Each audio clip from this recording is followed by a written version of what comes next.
காட்சிகள் பார்க்க முடியாது இல்லையா? 2 கண்கள் இருக்கு. நல்ல கவனிங்க, நமக்கு மூளை இருக்கு இல்லையா? மூளை ஏதாவது ஒண்ணுதான் என்ன செய்யும். ஆனா நல்ல கவனிங்க, ஒரே ஒரு விலங்கு 35 விஷயத்தை கான்சென்ட்ரேட் பண்ணுவாங்க.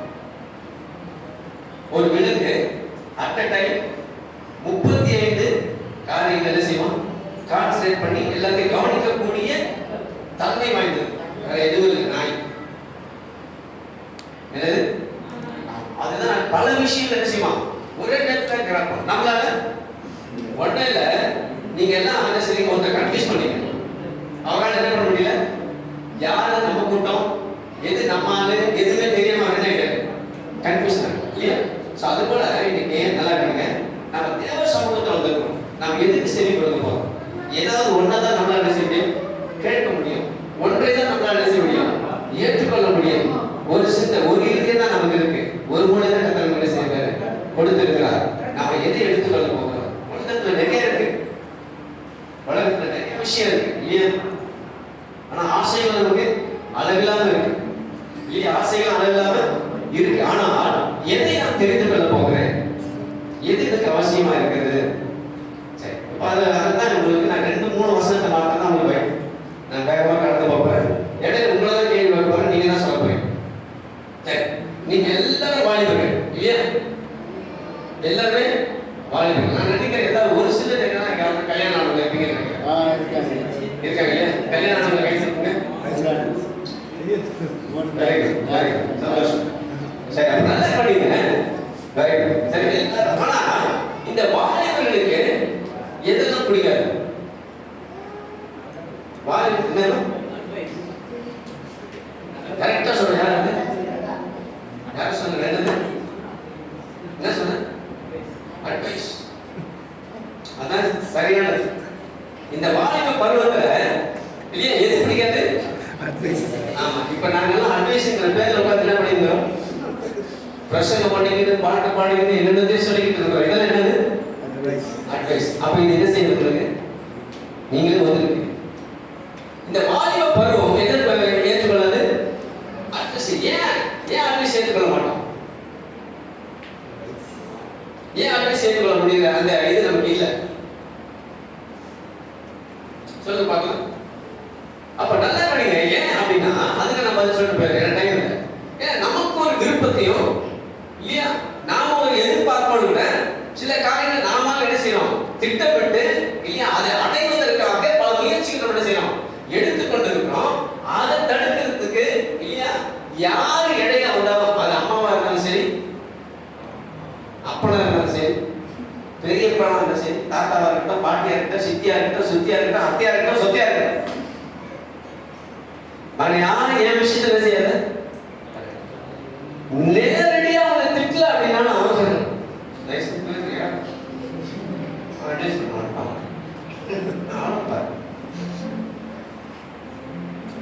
தெரிய போறேன். எல்லாத்தையும் முடிச்சுட்டு இப்போ வந்து மைக்கு பிடிச்சிருக்கிறேன். மேலே நினைச்சு போச்சு, கீழே பதில் அட்வைஸ் பண்ணி ஏதோ கேட்டு உட்காந்துட்டோம். அவன் நேரம் அவன் பேசணும் அப்படின்ற மாதிரிலாம் உள்ள நிறைய இருக்கும். சரி, எது எப்படி இருந்தாலும் நம்மை நேசிப்பவர் கர்த்தர். ஆமென். நம்ம நேசிக்கிறவர் ஆண்டவர். அப்ப நல்லா கவனிங்க, இது வந்து நாம கொடுக்கிற அட்வைஸ் இல்ல, வேதம் நமக்கு கொடுக்கிற ஆலோசனை. எத்தனை பேர் ஏற்றுக்கொள்றீங்க? இது வேதம் நமக்கு கொடுக்கிற ஆலோசனை. ஆண்டவர் நம்ம அதிகமா நேசிக்கிறார். இந்த உலகத்துல இப்ப இருக்கிற கால சூழ்நிலை பாத்தீங்கன்னா நமக்கு நல்லதை யோசிக்க இன்னைக்கு சில பெற்றோர்கள் கூட தவறுகிறாங்க. அங்க நடக்கிற சில சம்பவங்கள்லாம் இருக்கு, அதெல்லாம் நம்ம எடுத்து காட்ட முடியும் இல்லையா? ஆண்டவருடைய வேதம் சொல்லுது, தாய் தன் பாலகனை மறப்பால் அவர் உன்னை மறந்தாலும் நான் உன்னை. அப்ப என்ன அர்த்தம்? என்னை பெற்ற தாயா இருக்கட்டும், என்னுடைய தகப்பனா இருக்கட்டும், என் மேல அக்கறை இல்லாம இருக்கக்கூடியவர்கள் இருக்கிறாங்க. நம்ம மேல தனிப்பட்ட அக்கறையோ, நம்முடைய வாழ்க்கை குறித்த எதிர்காலத்தை குறித்த ஒரு தனிப்பட்ட அக்கறையோ இல்லாமல் இருக்கிற பெற்றோரை நீங்க இருக்கிறாங்க. ஏன்னா அப்படி அக்கறை இருக்குதுன்னு சொன்னா நிச்சயமா நைட்டி போட போக மாட்டாரு, கோட்டர் போட போக மாட்டாரு. அது அப்படியே இந்த மேட்டை வாங்கின மேட்டை என்ன செய்யறது, இப்போ வந்து மண்டடிக்கு என்ன செய்யறது, கொடுத்துருமா பையனுக்கு எதிர்காலத்துக்கு என்ன செய்யணும் சேர்த்து அப்படி இருக்கு. அப்ப நம்மை குறித்த அக்கறை இல்லாதவர்கள் நம்ம சுற்றி என்ன செய்யறாங்க, இன்க்ளூடிங் நம்ம நேசிக்கிறவரும் நமக்கு நல்ல எதிர்காலத்தை இல்லையா நம்ம சென்று அடைய வேண்டும் என்று விரும்புகிற ஒரே ஒருவர் ஆண்டவராக இயேசு கிறிஸ்து. அதனாலதான் இன்னைக்கு ஆண்டவர் எல்லாம் கொண்டு சேர்த்திருக்கிறார். என்னோட ஒரே ஒரு வேத பகுதியை நீங்க வாசிக்க போய் நினைக்கிறேன். அது 1 தெசலோனிக்கேயர் புத்தகம். 1 தெசலோனிக்கேயர் புத்தகம்.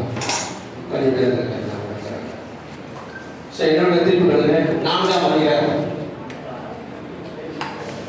1 தெசலோனிக்கேயர் 4ஆம் அதிகாரத்தை எடுத்துக்கொள்ளுங்க. ஒருத்தர் சத்தமா சுத்தமா ஒரு வசனத்தை வாசிக்கிறீங்க. 1ஆம் வசனத்தை வாசிங்க. 1ஆம் வசனம்.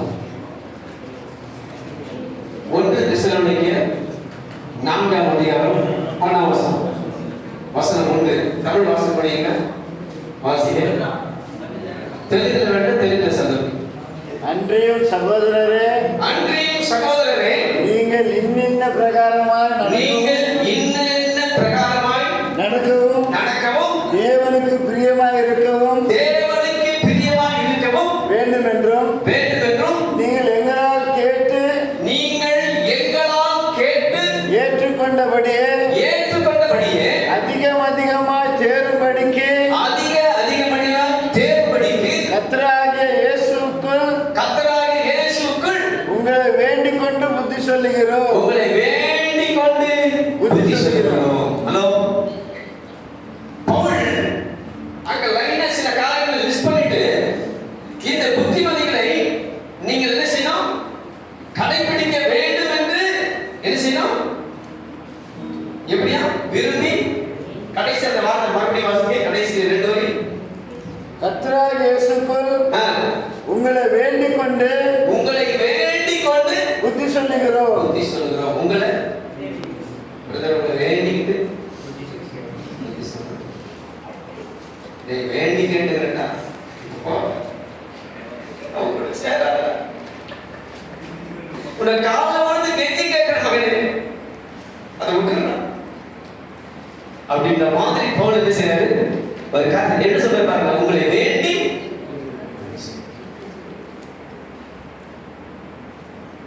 எவ்வளவு அழகா பவுல் பாருங்க, எவ்வளவு பெரிய அக்கறை நம்ம ரொம்ப வேண்டி வருந்தி தாழ்மையோடு காலத்தோட அந்த குறைய பவுல் நமக்கு ஒரு புத்திமதியை சொல்றாரு. என்ன சொல்றாரு? மேல என்ன சொல்றாரு? நீங்கள் மறுபடியும் தெலுங்கு உங்களுக்கு ஈஸியா வரல. அந்த தெலுங்கு சொல்றா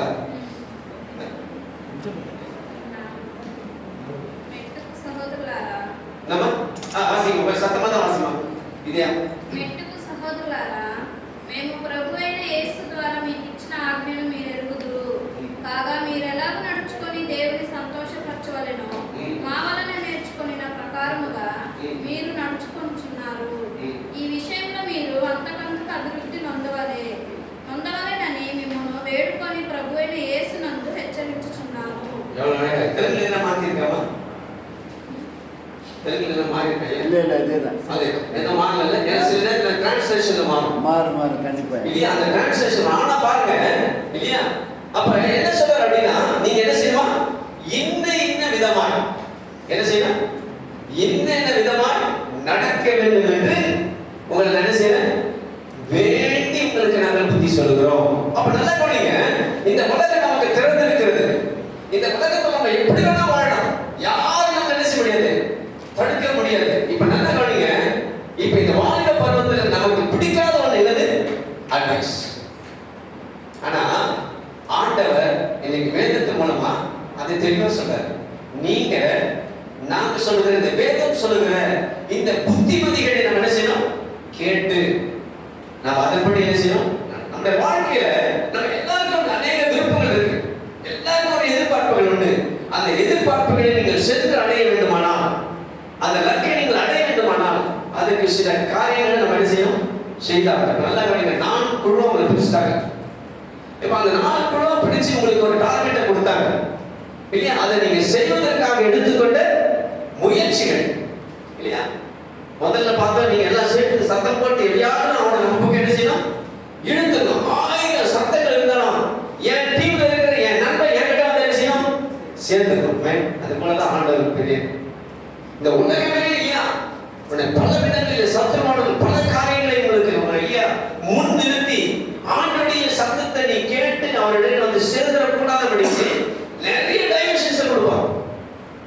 நல்லா ஜெபம் பண்ண நினைப்பாரு, ஆண்டவருக்காக ஊழியம் செய்யணும், எதாவது சாதிக்கணும், நல்லா பாடணும், நல்லா இசை என்ன செய்யணும், வாசிக்கணும், நல்ல ஒரு பிரைஸ் வாசிக்கணும், முன்னாடி என்ன செய்யணும், இருந்து நடத்தணும். இல்ல அப்படி இந்த யூத் என்ன செய்யணும், ஆண்டவருக்காக எல்லாரும் நம்ம என்ன செய்யணும், செய்யணும் அப்படிங்கிற ஒரு வெறித்தனம் நமக்குள்ள இருக்கும். ஆனா அதை செய்ய முடியாதபடிக்கு ஏதோ ஒரு தடைகள் நம்ம வந்துகிட்டே இருக்கும். ஆமா, இவர் போய் டீச்சர்,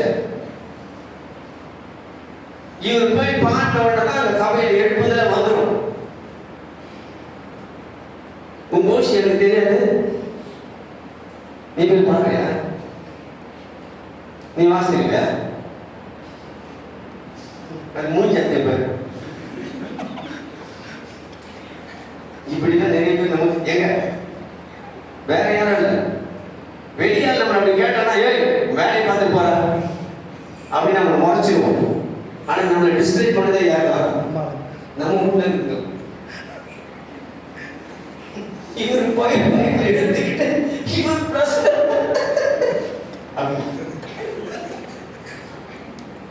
இவர் பிரச கிடைச்சா யூத்துக்கு இவர் பேசலாம். யார் அதை கேட்டு சொல்லுங்க, உன் கோஷி எல்லாத்தையும் மண்டபத்தில் அப்படின்னு சொல்லி நம்ம டிஸ்கரேஜ் பண்ணுவோம். அது போல நீ ஆண்டவருக்காக எதையாவது செய்யணும் நீ முற்படுகிற பொழுது என்ன செய்யாது, இந்த உலகம் நம்ம என்ன செய்யாது, விடாது. ஏதாவது ஒரு வகையில நம்ம என்ன செய்யும், தடுக்கும்.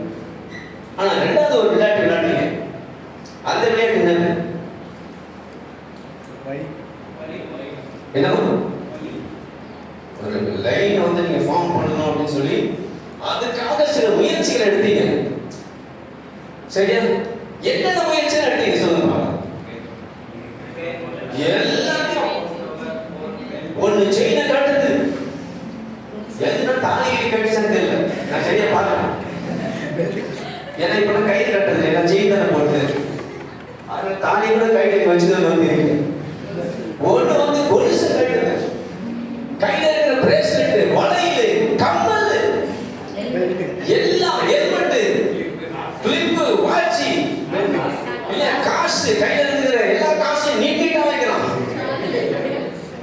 இப்ப அந்த காசுல காணிக்கை வருமா என்னன்னு தெரியல, நான் பார்த்துட்டேன் நிறைய எவ்வளவு வந்துச்சு. இடையில கடைசியா ஒரு காணிக்கை எடுப்பாங்க நினைக்கிறேன், அதெல்லாம் அதுல வந்து சேர்ந்து நினைக்கிறேன். பரவாயில்ல இருக்கட்டும். அப்ப நல்லா எல்லாத்தையும் செய்யுங்க. பேனா இல்லையா, போனை கூட என்ன செய்யலாம், அதை கழட்டி பேக் கேஸை கழட்டி அதை என்ன செய்யலாம், நீட்டா வச்சு எல்லாத்தையும் ஜாயின் பண்ணிங்க இல்லையா. எல்லாத்தையும் உங்களுக்கு உண்டானது இல்லையா, மற்ற வச்சிருந்தா கூட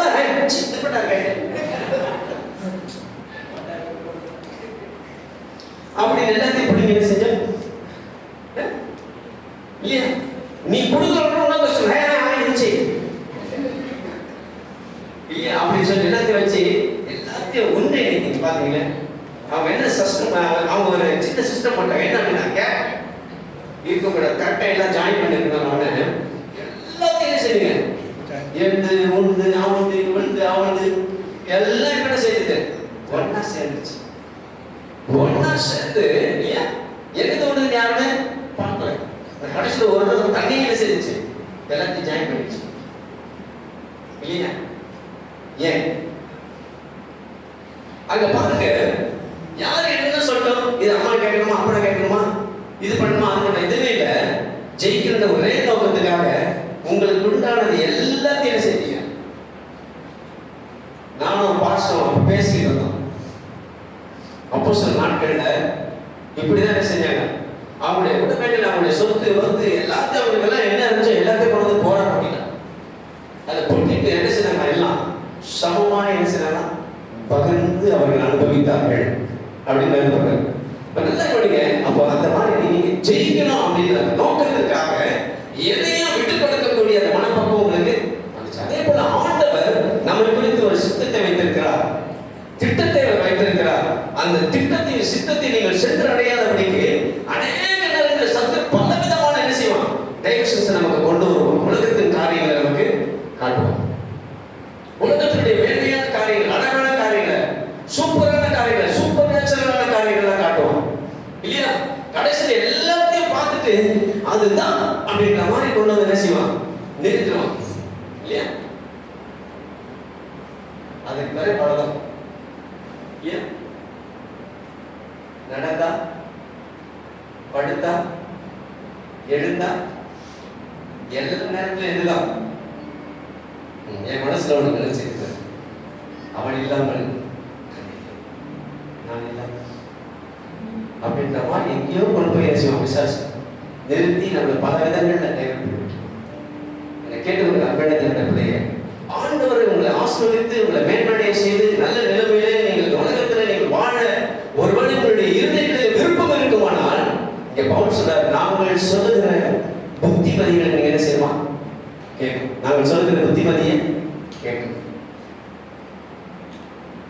ஆண்டவருக்கு வந்து ரொம்ப பிடிக்கும். வாலிப பருவம் இருக்கு இல்லையா, ஆண்டவருக்கு பிடிக்கும்.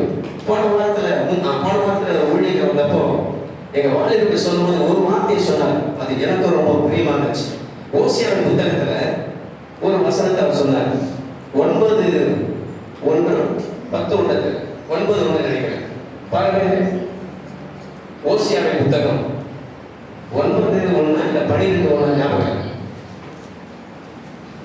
எடுத்து வாசிங்க. ஓசியா ஏசியா ஓசியா தானியேலுக்கு அப்புறம்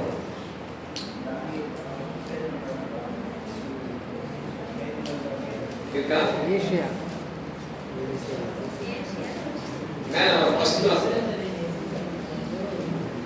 9:1 இந்த பக்கம் அவர்கள் தங்கள் பிள்ளைகளை வளர்த்தால் 11:1 அதிகாரம் 1 வசனம். இஸ்ரவேல் இளைஞனாயிருந்த போது நான் அவனை நேசித்தேன்.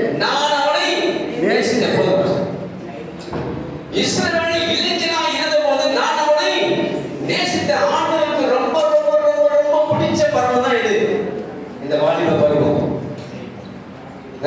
ஆண்டவருக்கு ரொம்ப ரொம்ப பிடிச்ச பருவம் இந்த வாலிப பருவம்.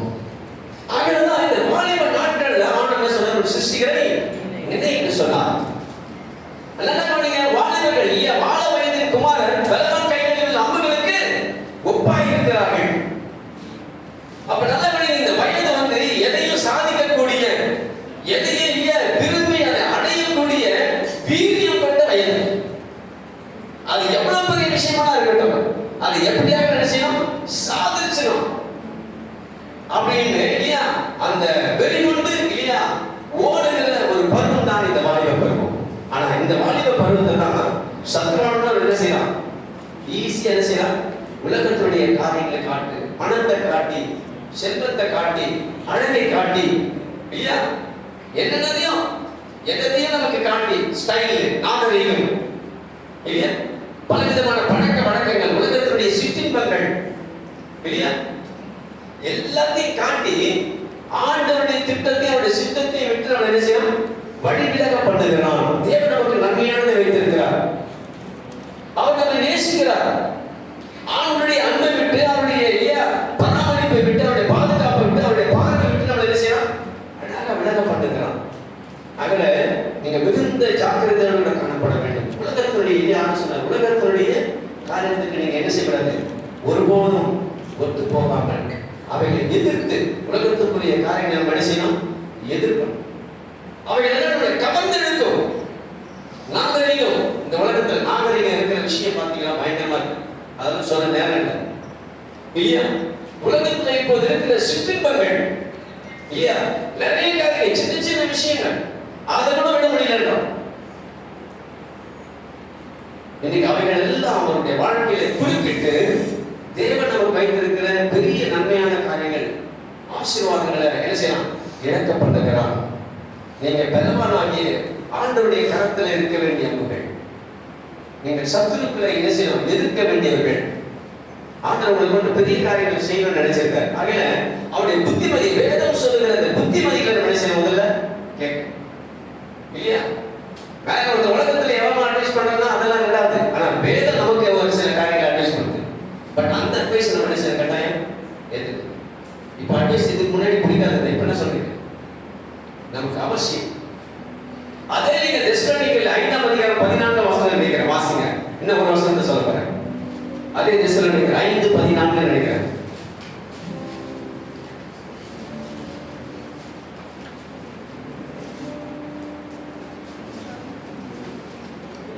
வாசிங்க, எடுத்து வாசிங்க. 5:14. సహోదరులారా, ఆ. మేము మీకు బోధించుతున్నది ఏమనగా, అక్రమంగా నడుచుకున్న వారికి బుద్ధి చెప్పుడు, ధైర్యము చెడిని వారిని ధైర్యపరచుడు, బలహీనులకు ఓతనీయుడి, అందరి ఏడల దీర్ఘ శాంతము గలవారైయుడి. தமிழ் வாசிங்க. சகோதரரே, நாங்கள் உங்களுக்கு போதிக்கிறது என்னவென்றால், நாங்கள் உங்களுக்கு போதிக்கிறது என்னவென்றால், ஒழுங்கில்லாதவர்களுக்கு புத்தி சொல்லுங்கள், ஒழுங்கில்லாதவர்களுக்கு புத்தி சொல்லுங்கள், திடனற்றவர்களை தேற்றுங்கள், திடனற்றவர்களை தேற்றுங்கள், பலவீனரை தாங்குங்கள், பலவீனரை தாங்குங்கள், எல்லாரிடத்திலும் நீடிய சாந்தமாயிருங்கள், எல்லாரிடத்திலும் நீடிய சாந்தமாயிருங்கள். அவர் சொல்ற புத்திமதி என்ன? இப்போ இதான் புத்திமதி. என்ன சொல்றாரு?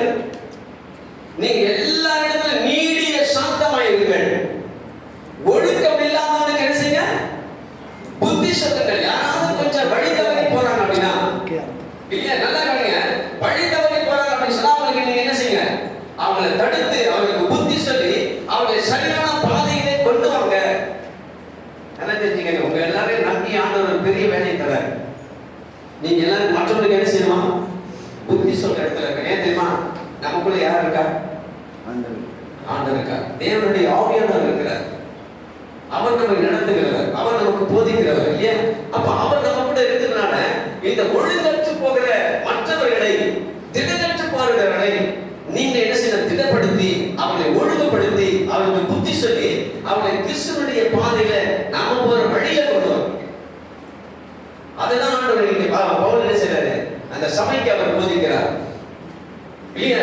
பவுல் நிறைய இடத்துல பாத்தீங்கன்னா வாலிபர்களுக்கு அதிகமா பேசுவார்.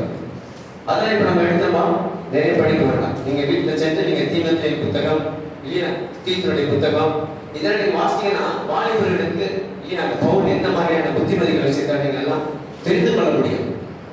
நம்ம நல்லா கவனிங்க, நமக்கு அட்வைஸ் பிடிக்காது. ஆனா வேதம் சொல்லுகிற இந்த வார்த்தைக்கு நம்ம என்ன செய்யணும்? கீழ்ப்படியும். ஆனா ஆண்டவருடைய வார்த்தைக்கு, அவருடைய ஆலோசனைக்கு நம்ம விட்டு கொடுத்துட்டோம் அப்படின்னா நம்முடைய பாதைகள் எல்லாம் நமக்கு செவ்வையாகும். நம்ம நினைச்சது ஆண்டவர் என்ன செய்வாரு நமக்கு. அதுக்காக நீ ஏதோ ஒன்று தேவையில்லாத நினைச்சுன்னா அது தர மாட்டேன், இல்லையா? எது நமக்கு தகுதியும், எது நம்மை ஆவிக்குரிய பாதையில, எது நம்மை பரலோகத்துல கொண்டு சாட்சியாய் நிறுத்துமோ, திருச்சபையில சாட்சியாய் நிறுத்துமோ அதை தேவன் நமக்கு தருவார். நான் தேவையில்லாதவனை யோசிச்சுட்டு ஆண்டு இது தருவார் நீங்க சொன்னீங்களே அப்படின்னு வந்து நீங்க சண்டை போடக்கூடாது, இல்லையா? எது நமக்கு தகுதியும் அதை நமக்கு ஆண்டவர் தருவார். ஆமென். ஆனா ஆண்டவருடைய வேதம் சொல்லுது, உங்களுக்கு இன்னது தேவைன்னு பரமபிதா அறிந்திருக்கிறார். நமக்கு இன்னது தேவைன்னு தேவர் அறிந்திருக்கிறார். அதனால நமக்கு தேவையானது தருவார். ஆனா நாம வேதம் சொல்லுங்க இந்த புத்திமதிகளை நம்ம கேட்கணும். வேதப்படி இன்னைக்கு ஆவிக்குரியவர்கள், உங்களுடைய ஊழியக்காரர் உங்களுக்கு என்ன அட்வைஸ் பண்றாங்க, என்ன வார்த்தைகளை சொல்லி உங்களை நடத்துகிறார்களோ அந்த வார்த்தைகளை நம்ம செய்யணும்? கீழ்ப்படுகிற பொழுது அது நம்ம நடத்தும். நீதிமொழிகள் என்ன சொல்றாங்க? ஒரே வசனம் சொன்ன இல்லையா? நீதிமொழிகள் என்னோட திருப்பி நீதிமொழி புத்தகம் ஒரே வசனத்தில் வாசிக்க ஞாபகம் பண்ணிக்கிறேன்.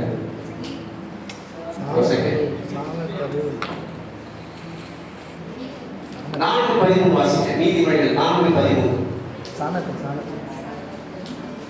நீதிமொழிகள் புத்திமதியை உறுதியாய் பற்றிக்கொள், நல்ல கணக்கு. புத்திமதியை உறுதியாய் பற்றிக்கொள், அதை விட்டு விடாதே, அதை விட்டு விடாதே, அதை காத்துக்கொள், அதை காத்துக்கொள், அதுவே உனக்கு ஜீவன், அதுவே உனக்கு ஜீவன். புத்திமதியை காத்துக்கொள், காத்துக்கொள், அதுவே உனக்கு ஜீவன், அதுவே உனக்கு ஜீவன். எதுப்பா உனக்கு ஜீவன்? இப்ப சொல்லுங்க, எது நமக்கு வேண்டாம்னு சொல்லணுமோ அதுதான் நமக்கு ஜீவன்.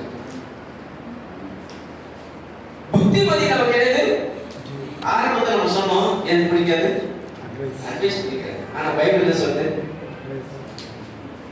புத்திமதியை நாம் ஏற்றுக்கொள்கிற போது வேதம் சொல்லுகிற அட்வைஸ், ஆவியானவர் சொல்லுகிற அந்த வார்த்தைகளுக்கு நாம் கீழ்ப்படிய நம்மை அர்ப்பணிக்கிற போது அதுதான் நமக்கு ஜீவன், வாழ்க்கை, அதுதான் வாழ்வு. ஜீவன் வேலை செஞ்சலாம், உயிர் இல்லை. அதுதான் ஜீவன். என்னது?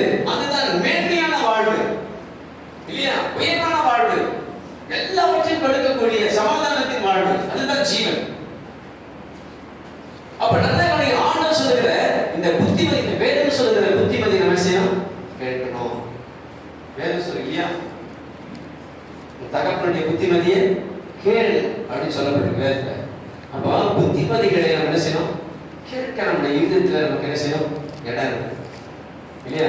பைபிள் நமக்கு சொல்லுகிற வார்த்தையாகட்டும், ஊழியக்காரர் சொல்லுகிற ஆலோசனைகளாக இருக்கட்டும், அவைகள் எல்லாம் நீங்க தள்ளாதபடிக்கு அந்த புத்திமதிகளுக்கு என் வாழ்க்கையில நான் இடம் கொடுப்பேன். சொல்றவங்க யாரு? பெரியவங்க. சொல்றவங்க யாரு? அம்மா. சொல்றவங்க யாரு? பெரியப்பா, மாமா, அல்லது ஊழியக்காரர், அல்லது என்னோட மூத்த அனுபவம் பெற்றவர், அல்லது என்னுடைய அண்ணன் அப்படின்னு இருக்கக்கூடியவர்கள் நமக்கு சொல்லுகிற நல்ல ஆலோசனைகளை நம்ம என்ன செய்யணும்? உள்வாங்கி கொண்டு அந்த புத்திமதிகளுக்கு நம்ம இடம் கொடுப்போம்னா அது நமக்கு ஜீவன், அது நமக்கு வாழ்க்கை, அது நம்ம சரியான பாதையை கொண்டு செல்லும், அது நமக்கு உயர்வை தரும். ஆக இன்னைக்கு நீங்கள் நான் என்ன சொல்ல போறோம்? ஆண்டுடைய சமூகத்தில் இப்ப நீங்கள் நான் என்ன சொல்ல போறோம்? ஆண்டுடைய இனிமே உங்களுடைய ஆலோசனை இருக்கு. அவசியம் ஆலோசனை நான் உனக்கு போதித்து நீ நடக்க வேண்டிய வழி உனக்கு காண்பிப்பேன். கண்ணின் மீது கண்ணை வைத்து உனக்கு ஆலோசனை செய்யும். ஆகையில புத்திமதிகளை ஆண்டவர் திருச்சபையில அல்லது உங்களுடைய ஊழியக்காரர் மூலமாய் வேதத்தின் வாயிலாக உங்களுக்கு வருகிற புத்திமதிகளுக்கு உங்கள் யுத்தத்துல முழுமையா இடம் கொடுங்கள். அப்பொழுது உங்க வாழ்க்கையை சிறப்படுத்தும். நீங்க மேன்மைகளை கடந்து போக முடியும். இருக்கிற இடத்துல அப்படியே கொஞ்சம் முழக்கம் கொடுக்கும், அப்படியே முழங்கால வரலாம். எல்லாரும் மொபைல் கீழே வச்சிருக்கேன். இப்ப நீங்க ஆரம்பத்துல அவருடைய கரங்களை அர்ப்பணிக்கிற பொழுது தேவனுடைய கர்த்தருடைய எதிர்காலத்தை உயர்த்தி ஆசீர்வாதத்தை மேல்நடையப்பட்ட ஆண்டவருடைய கருவிகளை செய்வாங்க. நீ ஆண்டவருக்காக நிற்கும் ஆண்டவரை பிரியப்படுத்தி அவனுடைய சித்தத்தின் மையத்தில் இருக்கிறவர்கள் கர்த்தர் நிச்சயமாக உயர்த்துவார். உயர்த்துகிற ஆண்டவருடைய கரத்தை எங்கள் ஜெபநிலையில் இருக்கும் பொழுது ஆண்டவரை ஆஸ்வதிக்க நமக்கு எல்லாரும் வல்லவர்கள்.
என்னுடைய எதிர்காலத்தை, என்னுடைய தேவையை, என்னுடைய எல்லா காரியங்களும் உங்களுடைய பாதப்படியில கொண்டு வந்து வைக்கிறேன் சப்பா.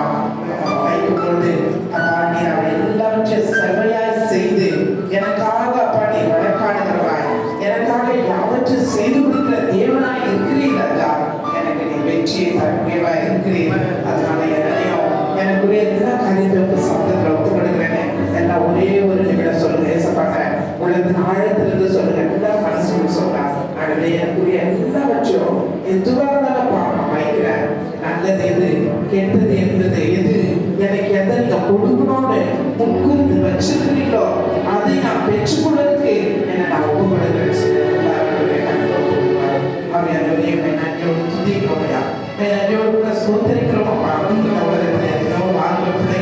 சிறு பிள்ளைகள் பயங்கரமான பாவ பழக்க வழக்கம் தேவையில்லாத காரியங்களில் மாட்டிக்கொண்டு அப்பா சுற்றி அடைந்து பிரிகிறது நாட்டில். இந்த இத்தனை வாழ்வ பிள்ளைகள், இந்த இத்தனை சிறு பிள்ளைகள் நல்ல ஈவுகளை நல்ல காரியங்களை அறிந்து கொள்வதற்கு இவர்களை கொண்டு வந்து சேர்த்தப்படினால கூட்டி சேர்த்தப்படினால நன்றி செலுத்துகிறோம். புத்தி சொல்ல வழிகாட்ட நல்லதை சொல்லிக் கொடுக்க எத்தனோ பிள்ளைகளுக்கு ஆட்கள் இல்லை சப்பா. ஆனா என் பிள்ளைகளுக்கு இவ்வளவு பாராட்டி நல்ல ஒரு திருச்சபை, நல்ல ஒரு போதகர், இந்த நாளில யூத் மீட்டிங்ல நல்ல காரியங்களை நல்ல ஈவுகளை அறிந்து கொள்ளக்கூடிய பாக்கியத்தை நீ கொடுத்த அப்படின்னா நன்றி. ஒவ்வொரு விஷயமும் அந்த ஒவ்வொரு தம்பியினுடைய ஒவ்வொரு தங்கச்சுடைய இருதயத்தையும் அப்பா பதிட்டு பேசுறாங்க. நல்ல நிலத்துல விதைக்கப்பட்ட விதைகளா இருக்கிறாங்க.